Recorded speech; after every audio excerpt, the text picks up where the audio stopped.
Bonjour Martine. Bonjour Petra. Merci d'être venue. C'est une grande joie de t'avoir ici sur Inspire Life. Un honneur. Moi aussi. Ça me fait très très plaisir d'être là. Avant de commencer, j'aimerais bien raconter une petite histoire que j'ai vécue Oui. en liaison avec ta création, on peut le dire comme ça.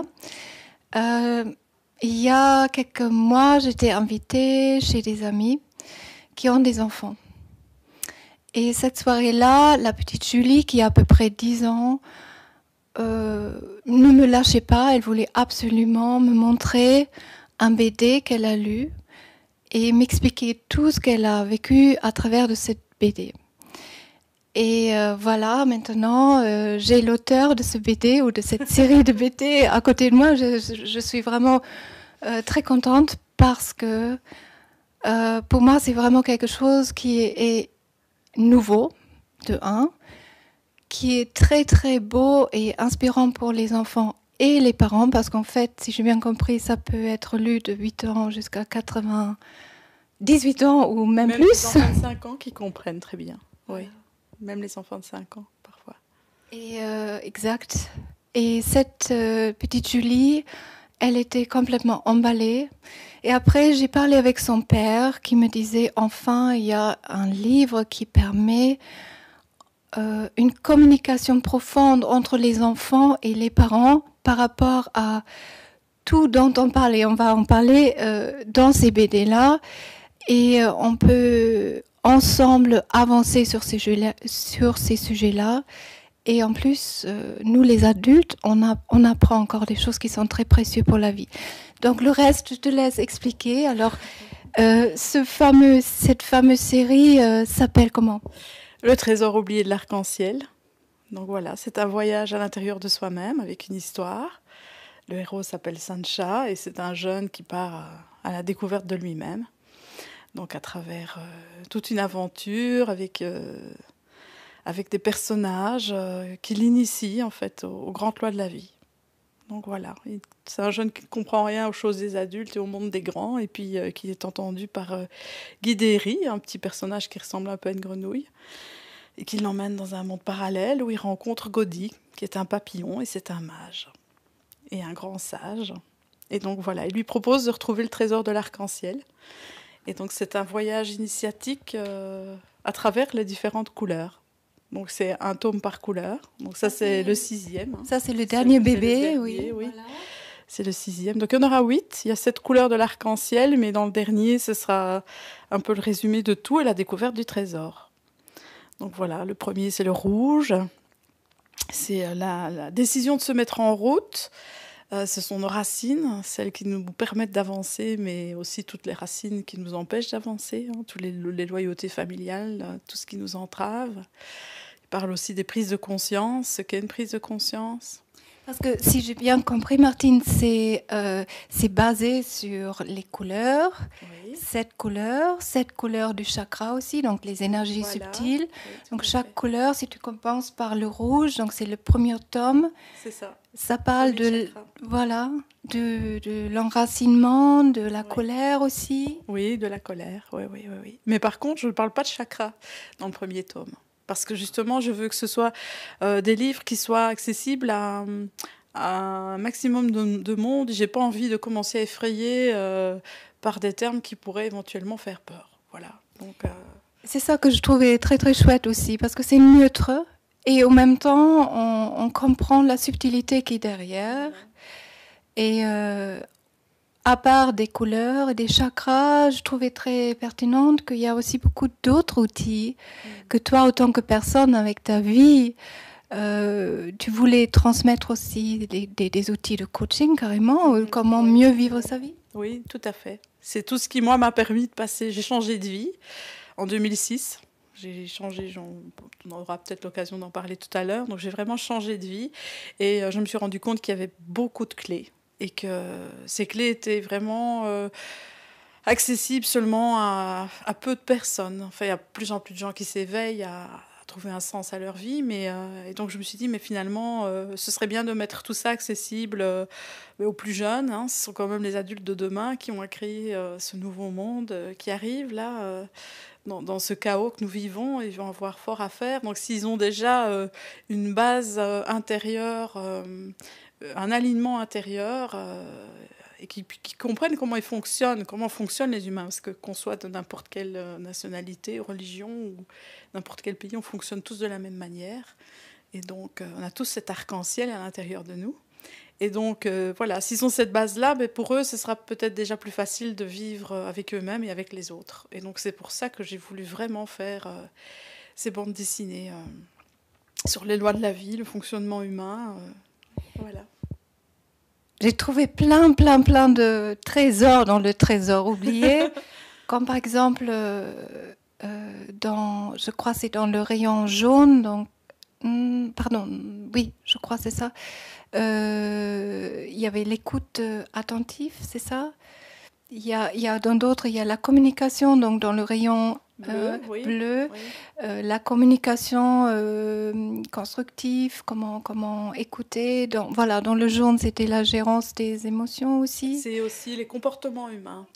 Donc la manière dont on entre d'une manière, quand on arrive sur Terre, on ignore qui on est, on arrive dans un milieu familial, et là il y a une systémique qui se met en place. Donc si par exemple il y a un papa qui est plutôt bourreau avec une maman victime, ben, l'enfant il va peut-être devenir le sauveur de maman, ou au contraire se couper un petit peu des émotions en étant plus dans l'indifférent de ce qui vit à l'intérieur de lui. Donc voilà, et donc ça ça vient de la prophétie des Andes aussi. Hein. Donc moi je n'ai en soi, moi ce que j'ai inventé c'est l'histoire et la manière de transmettre un enseignement. Mais évidemment tout cet enseignement-là on le retrouve dans plein d'approches différentes. Et donc, par exemple, dans le rayon jaune, c'est vraiment ça. C'est comment passer de ces énergies un peu de l'ombre, hein, de ces mécanismes, de cette personnalité, comme si on portait une cape ou un masque, et comment passer à quelque chose de plus lumineux et transformer ces énergies. Par exemple, le bourreau, c'est l'énergie de la colère, c'est l'ancrage à la terre, mais il y a moyen de transformer ça en étant dans l'indétermination, en posant ses limites, mais en étant centré. Et donc, voilà. Donc, le livre jaune, entre autres, il parle de ça. Il parle de comment est-ce que je peux être témoin de ce qui arrive tout en utilisant ces énergies-là, mais dans le côté lumineux. Voilà. Je trouvais justement extraordinaire que tu le mets dans une bande dessinée pour enfants où ils ont vraiment l'occasion, comme tu disais tout à l'heure, l'apprendre tout de suite. Ils comprennent tout de suite, les enfants. Ils comprennent. Et en plus, comme dans l'histoire, le héros, donc Sancha, régulièrement, il dit « Et toi, l'ami Kili, tu connais des personnes qui fonctionnent comme ça ?» ou « Et toi, t'as pris la décision de te mettre en route ?» ou bien, donc voilà, il interpelle le lecteur qui, lui, se pose la question. Et donc, les enfants, très vite, par exemple, pour les comportements, puisqu'on en parle, bien très vite, ils reconnaissent papa, ils reconnaissent maman. Et donc, dans une famille, c'est vrai que tout de suite, ça peut créer un dialogue avec les parents, parce que là, il y a un support extérieur à eux qui les renvoie, en fait, à la manière dont ils fonctionnent dans leur famille, quoi. Ouais. Ce père dont j'ai parlé tout à l'heure dans l'histoire, il m'a dit le week-end dernier, en fait j'ai acheté le dernier tome et là on s'est déjà retiré plusieurs soirées avec les enfants et on lit toujours 2-3 pages en toute conscience. Il veut pas que ça soit fait d'une façon très vite, parce que c'est vrai, l'histoire est toujours très captivante, c'est très captant. On a envie de continuer, on a envie de tout comprendre très vite. Il dit non, on fait quelques pages uniquement pour que on le digère aussi après, qu'on le comprenne bien et que les enfants s'imprègnent de ça. Ils font ça avec un tel plaisir. Alors, il était vraiment, il est vraiment ravi de ces livres. Et je ne veux pas faire une promo, mais c'est enfin quelqu'un a pensé à quelque chose comme ça. Donc, merci l'univers. Voilà, je suis émue maintenant. Je suis émue parce que c'est... Quand j'ai vraiment décidé de faire ces livres, c'était ça que j'avais comme objectif. Donc, voilà. Bon, mission accomplie. Et donc, toi, tu vis en Belgique, Martine. Oui. Tu as 3 enfants. Petit accent belge. On est 2, alors avec les accents. Tu vis en Belgique et tu fais aussi des conférences. Qu'est-ce que tu fais encore à part d'avoir créé ces magnifiques livres après toutes les épreuves que tu as surmontées dans ta vie? Donc, Donc, quel est ton chemin? moi, j'ai mon chemin avant de faire ce que je fais ou mon chemin maintenant? Peut-être les deux. Les deux. Brièvement, ce que tu as Oui. fait avant et puis ce qui est plus important maintenant. D'accord. Alors, donc au départ, j'ai une formation artistique. Je suis professeure de dessin, mais j'étais quelqu'un qui avait peur de tout, entre autres beaucoup des êtres humains. Donc, je me suis un petit peu cachée dans l'ombre de mon mari pendant 20 ans. Et puis, voilà, j'ai développé beaucoup de techniques picturales. J'ai beaucoup expérimenté. Plein de techniques différentes artistiques et en même temps j'étais très attirée par tout ce qui était énergétique, les sciences humaines, enfin le bien-être, etc. Et donc voilà, un jour il y a eu plusieurs événements dramatiques dans ma vie, et entre autres le suicide de ma maman en 1997-1997. Et donc ça a été un élément déclencheur pour moi, parce que donc après mon papa est décédé, donc j'ai vraiment essayé de trouver un sens. Je me suis dit, si je continue dans le chemin dans lequel je suis, où je faisais la comptabilité dans le travail de mon mari, on vivait une relation de dépendance affective énorme. Il n'y avait rien qui était simple en fait. La vie était lourde et donc je me sentais mourir à petit feu. Donc à un moment donné, je me suis dit, bon ben voilà, si je veux donner, qu'est-ce que je fais ici sur la Terre ? Est-ce que tout ce que j'ai comme capacité se résume simplement à faire ce que je fais, élever mes enfants comme je peux, entretenir une relation qui n'est pas toujours épanouissante avec mon mari, parce qu'on est blessés tous les deux, on est 2 enfants. Donc... Et puis voilà, donc le décès de ma maman, c'était vraiment le coup de pied au derrière, de dire, bon maintenant, trouve un sens à ta vie, et reprends le pouvoir de ta vie. Et comme souvent, ça passe par cette souffrance aiguë. Voilà, hop. Voilà, bien souvent, toutes les personnes, bien souvent que je rencontre dans les stages ou quoi, elles ont passé un divorce, une maladie, parfois grave. Il y a toujours, bien souvent, il y a un élément déclencheur qui fait qu'on s'éveille à une autre perception. Et donc, voilà, en 2006, j'ai vraiment repris le pouvoir de ma vie et j'ai commencé à donner des ateliers pour dépasser la peur de la feuille blanche, puisque bon, c'était clair. Et puis j'ai commencé à faire différents ateliers et entre autres, j'aimais déjà beaucoup les couleurs de l'arc-en-ciel, les chakras, donc j'ai créé des ateliers arc-en-ciel, un chakra par couleur. Et puis j'ai eu la chance de faire les illustrations d'un livre. Donc pour moi, ça a remis tout en face de moi toute ma blessure de dévalorisation et je me suis dit, bon ben voilà, quoi, je le fais. Et donc, voilà, et puis je me suis dit, ben, pourquoi pas... dans ces ateliers arc-en-ciel, essayer de transmettre le message, mais à encore un plus grand nombre que les gens que j'avais en atelier, qui étaient une dizaine. Donc voilà, c'est comme ça que le trésor oublié de l'arc-en-ciel est arrivé. C'est imposé comme une évidence. Voilà. En fait, quand je crée un atelier ou que je crée une bande dessinée, je demande à la vie.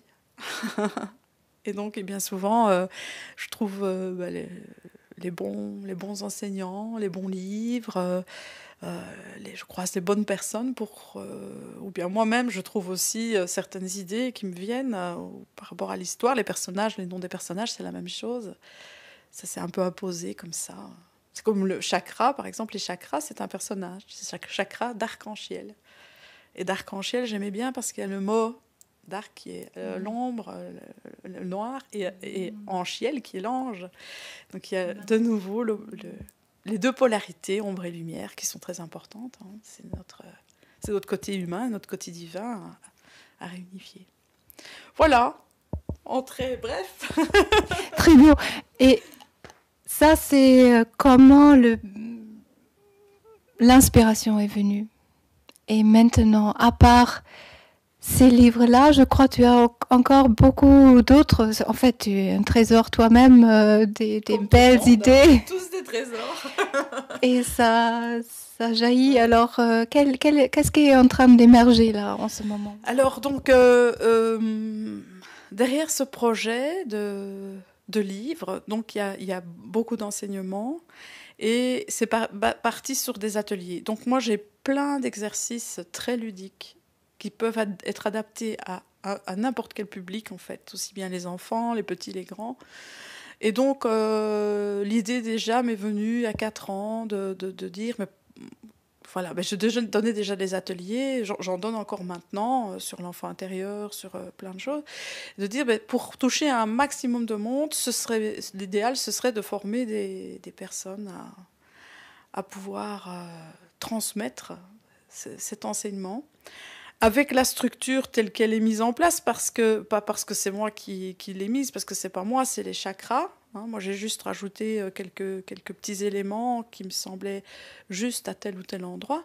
Et voilà, donc de dire à partir de cette structure-là, des chakras et de l'arc-en-ciel, on touche toutes les sphères de l'humain, que ce soit l'enracinement, la loi d'attraction, la communication, l'amour de soi, l'estime de soi, l'intuition, la connexion à d'autres choses, la mort, enfin tous les sujets qui traitent à l'être humain se retrouvent dedans. Et donc l'idée, avec ma fille aînée, puisque moi aussi j'ai 3 enfants, bah, tu me l'as dit tout à l'heure, mais toi aussi tu as 3 enfants, donc voilà, donc avec ma fille aînée qui elle aussi est sur son chemin, un magnifique chemin d'évolution, et coach maintenant, et animatrice, donc on a créé la Fédération Création Vivante, donc qui va être tout d'abord une structure dans laquelle on va fonctionner dans un mode sociocratique, donc où vraiment chacun a le droit à la parole avec c'est plus que le consensus, c'est vraiment on prend une décision vraiment tous en communication avec chacun, et on va pouvoir aussi s'entraider dans cette démarche-là. Et moi, j'en avais marre aussi de me trouver à devoir, quand j'organise un stage, je dois faire la publicité, je dois m'occuper d'Internet, je dois faire les mails, puis je dois réceptionner les acomptes, et puis je dois prendre le solde, et puis je dois faire tout ce qu'on a à faire, quoi. Et je me suis dit, mais si on pouvait se rassembler pour qu'il y ait une personne qui puisse toucher son excellence, qui aime faire ça et qui ferait ça. Voilà. Une personne qui s'occuperait de la pub, une personne qui s'occuperait de faire des vidéos, une personne qui s'occuperait de... Voilà, pour que chacun puisse être dans son excellence et faire ça pour plusieurs personnes. Et donc, dans cette fédération, il y aura les ateliers arc-en-ciel avec mes outils, puis ceux que Fanny a mis en place, toujours sur cette structure des chakras, qui sera ouvert à tout à chacun.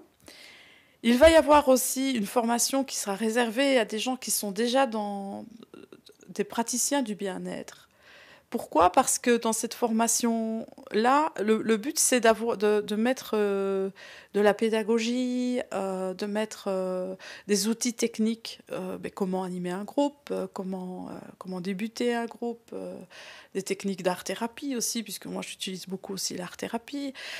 Il y aura cet aspect-là, il y aura évidemment l'aspect enseignement, et alors le travail sur soi à partir d'un carnet de dialogue avec soi-même, pour pouvoir après avoir vraiment un groupe de créanimateurs, c'est comme ça qu'ils vont s'appeler, qui vont pouvoir transmettre ce message-là.